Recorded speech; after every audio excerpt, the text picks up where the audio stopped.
Marvel Future Fighters, Trippy Cakes here. I know it's been a while, but I wanted to come back strong with a Spider-Man 2099 review. I was in the middle of a move and getting everything reestablished, but now that I'm at my new lair, I did want to go ahead and start off with this video. Retroactive was the winner for that giveaway for those of you asking, so don't think I forgot about it or I didn't, you know, actually have the giveaway or anything like that. It was very fun, but that is for another time and we'll get into that later.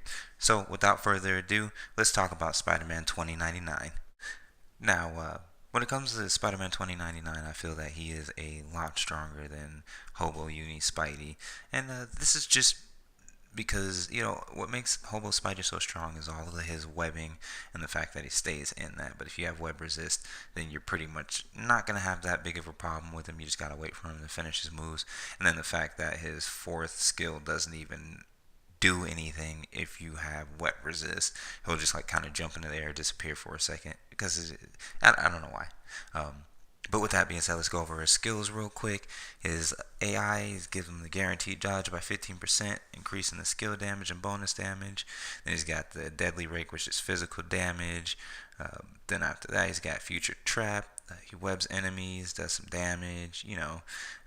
Then he's got the sticky bomb, which is a debuff. It decreases their defenses by 15% and stacks up to 45%. That's pretty awesome to have on a speed character, and I think more speed characters should have that. Then he's got the accelerated decoy. This is pretty cool because he gets like a little clone of himself, and then it even counterattacks, and that actually can save his ass in a lot of situations. Then he's got a spider illusion. And then he's got Spider Mirage. That's another webbing one. He didn't get a whole lot of webbing moves, but I think what makes up for everything would be his the whole fifth skill. It's pretty awesome. It looks great too. And then his leadership gives him that 50% ignore to dodge.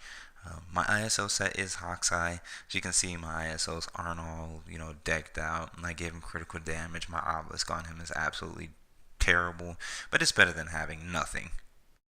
So what we're going to do first is we'll take him into a little bit of co-op play, and I just want to kind of show off how he fares. I'm only going to do one skill, and that is his fifth skill, and this is going to be versus a tier 2 Agent Venom, and I think it was Doctor Strange, but it wasn't like a good one. Yeah, okay, so level 55 Doctor Strange, but Doctor Strange still does damage in PvE. So this is all one skill the entire fucking time, about 6 seconds, and I managed to pump out about 600,000 or close to off of one skill. And then, like I said, that was just one skill. So, I was like, oh shit, like when I first got him, because I've had him since day one, I just wanted to tweak him around, tweak him, play with him a little bit, see how he is. And then I did go into World Boss Ultimate, or not Ultimate, regular World Boss. This is just kind of a little bit of a test run with no strikers, gave him Silk Lead. So he could be stronger if I had put him with somebody who would give him actual physical attack by like, was it 30% for Elsa Bloodstone? Yeah, about 30%, which is a pretty decent amount.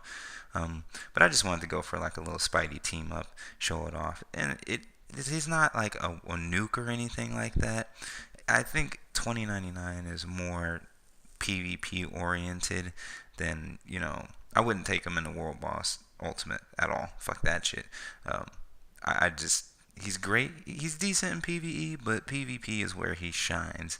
And speaking of PvP, I am going to showcase a little bit of me fighting in my timeline battle. I saved them, so I'm going to run Wasp, Spidey, and 2099. So right now we're going to take on Dormammu, Thanos, and Doctor Strange. And it's pretty crazy that he's as good as he is in PvP. If you see there, he's got like a little that clone that comes out that actually blocks attacks, and that, like I said, that will save you a lot of times. So there's Dormammu down once, and then iframes, and right there, almost dead, so close, but I managed to kill him again. And then Thanos is a lot bigger of a problem since he's got that uniform. I went and I got it too, but damn, he's a beast with that uniform now. And earlier when I did a video on uniforms, I really wasn't expecting him to have one until at least the Infinity War movies. I didn't think that they were gonna drop it like this. It's probably just because this patch was kind of underwhelming in terms of new content or whatever. But they had to have something big, and of course they used it as a little bit of a cash grab. But I'm cool with it. I think that the uniform respectfully reflected its price very well. But back to Spider-Man 2099, he was kind of, what's it called? He was really random for me. I just wasn't expecting them to throw him out. Overall, I was kind of confused by the entire theme of this patch. It didn't bring any new game modes or anything like that, because you know how usually then they'll have like a big patch like the X-Men one, a whole bunch of crap comes with it. It wasn't even like that. Um, but it's good to have another speed character who's actually very, very good. I use him in Alliance Battle Extreme. I did get the Kid Kaiju uniform, and it is mythic. But I'm not that into Kid Kaiju. I kind of regret putting as much resources as I did into his uniform. But beggars can't be choosers. So yeah, I used 2099 for Alliance Speed Battle Day, and I still do a pretty good amount over 100,000. So, and Speed Day is like one of my worst. Oh shit. Okay, I wasn't paying attention there. And see, this is what I'm talking about. Thanos can be a beast. Holy shit. He's like almost died 4 times already. And then watch, he's gonna come down, recover fucking everything. So you need somebody who bursts him down real quick. So after a certain point, Spidey-2099 is not gonna be able to beat a Thanos. Let's build specifically how this one is. That was a little bit embarrassing. So now I'm gonna pick on these guys just because Thanos wanted to be a dick.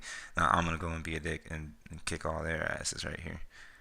And then he goes invisible, and it's pretty cool because the computer, they just kind of stand there. They're like, oh well, I guess he's gone.